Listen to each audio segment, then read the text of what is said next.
Yes? Hi, Mr. Chubb. I couldn't get any sleep last night because I was so excited to ask you a question. I was watching The Big Bang Theory and I suddenly realized I didn't know what the Big Bang was. My dad told me to come ask you to explain it to me. Well, sweetie, that's a wonderful question. To answer your question, we must start from the very beginning.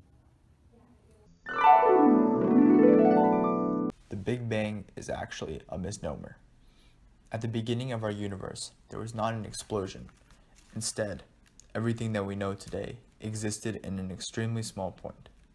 This point marked the beginning of our universe and is what scientists call the Big Bang.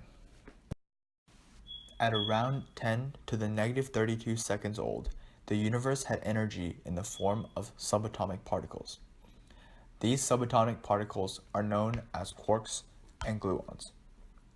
Quarks are the particles that help form what we call protons and neutrons. Gluons acted as the force of attraction between quarks. Quarks and gluons floated around at incredibly high speeds and are the fundamental building blocks for the matter that we know today. Early in the universe, antimatter and matter both coexisted in almost equal amounts.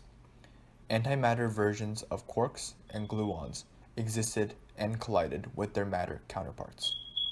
These collisions generated massive amounts of energy. Ultimately, more matter than antimatter was created.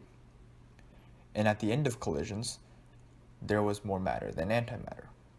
This explains why matter is so much more abundant in our universe.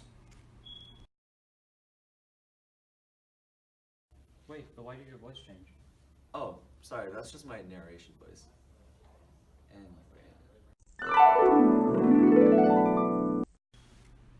About 10 to the negative 32 seconds after the Big Bang, the four fundamental forces that govern the universe were created. The four fundamental forces are gravity, the electromagnetic force, the strong nuclear force, and the weak nuclear force. Gravity is a force of attraction due to an object's mass.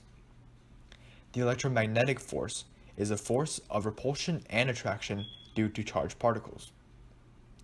The strong nuclear force holds the nucleus of an atom together. Finally, the weak nuclear force causes radiation and an atom to decay. Quarks began forming protons and neutrons around 1 second after the Big Bang. It takes 3 quarks to form 1 proton or 1 neutron.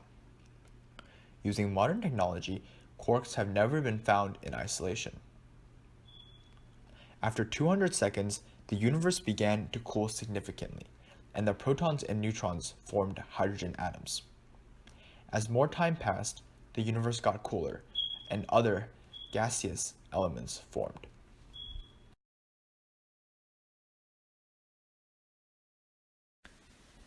After 150 million years, the universe was cool enough for gravity to have an effect, and large amounts of hydrogen gas and other elements began to clump together to form stars and galaxies.